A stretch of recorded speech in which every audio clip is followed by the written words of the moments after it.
Hello and welcome to Runkle of the Bailey. My name is Ian Runkle. I'm a Canadian criminal defense and firearms lawyer.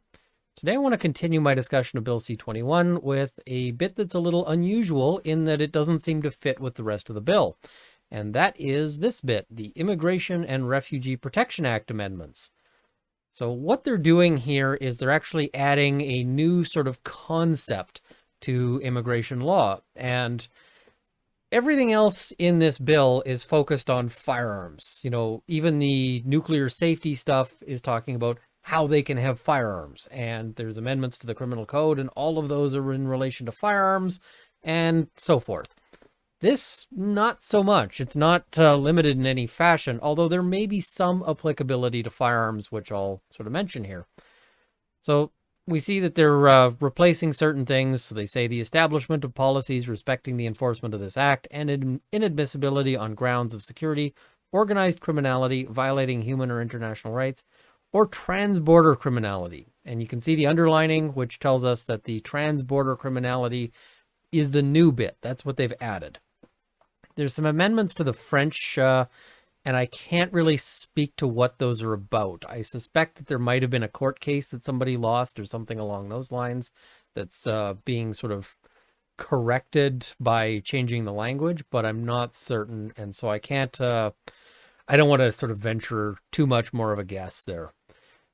Now, they have a little section here as to define what transborder criminality is.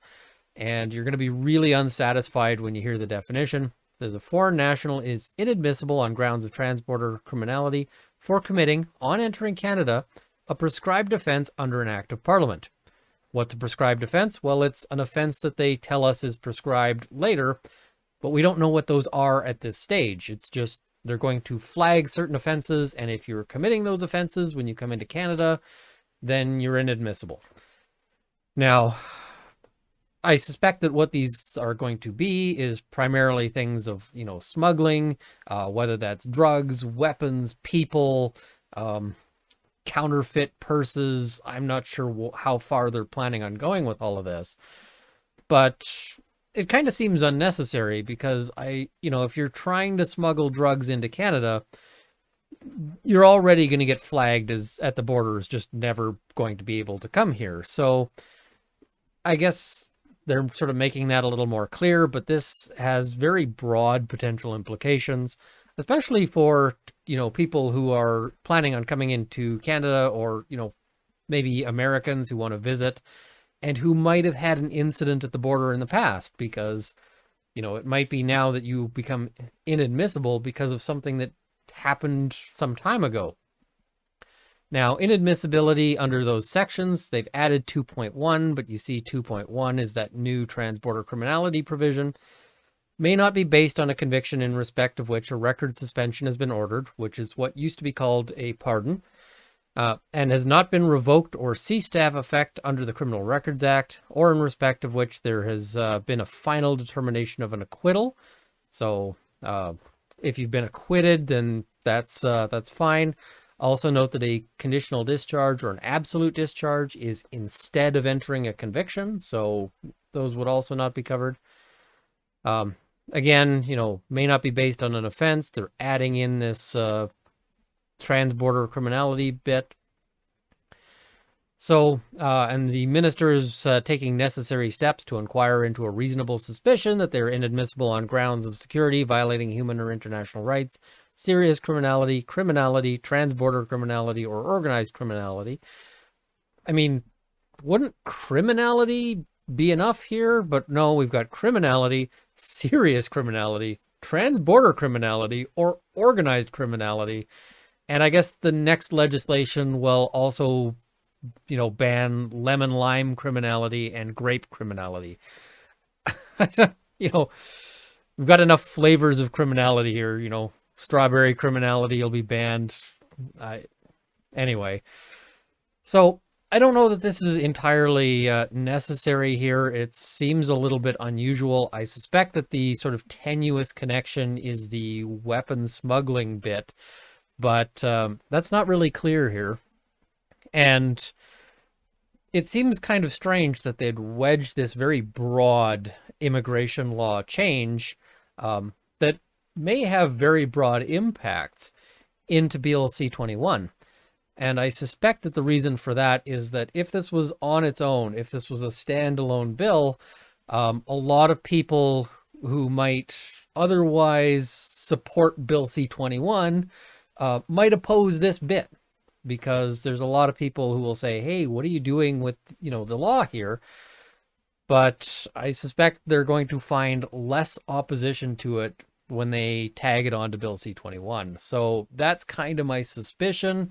I can't say for certain. Again, I don't really see a whole lot of point to it, but right now it's very difficult to say what exactly they're going to add to this, because it's just prescribed offenses. They're going to come out with regulations later to say what those prescribed offenses are, but we don't know what they are. And, that could be anything from, as I said, drugs, weapons, people smuggling, nuclear materials, whatever. But all of those are already going to get you bounced. So the question will be, are they going to start extending this to copyright or trademark issues where people are, coming through with, various, purses and belts, and there's various companies who sort of rely on trademarks for the value of their products. And so there's always counterfeits on the market. Is that going to be something that they're going to, cover in on this? How far is this going to go? So I'm not really sure here. And the other thing is that once this law is passed, you might say, oh, well, I trust this government that they're going to do the right thing, because, as much as I'm not a fan of at least the current Liberal government, other people might be. Now, the problem with this is, let's say you have a government that you really don't trust. And for a lot of the Liberal Party supporters right now, that might be the Conservative Party. Well, once this legislation is changed that gives this broad power to sort of flag offenses as making you inadmissible just by regulation, that power doesn't go away just because the government changes. That you've given the government a sword, but who gets to wield that sword changes from election to election. And so, if you're one of the people who says, I really hated Harper, I hated everything he did, and there's lots of people, and, I didn't like everything Harper did by a long shot.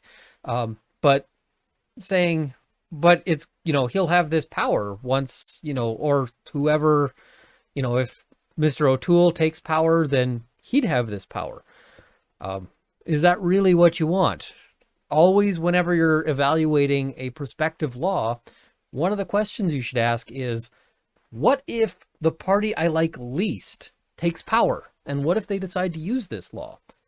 Is there ways that, somebody I don't like and don't trust, and who I might even think is actively, malicious to society or to me and my interests, how could they use this law, and could they use it badly?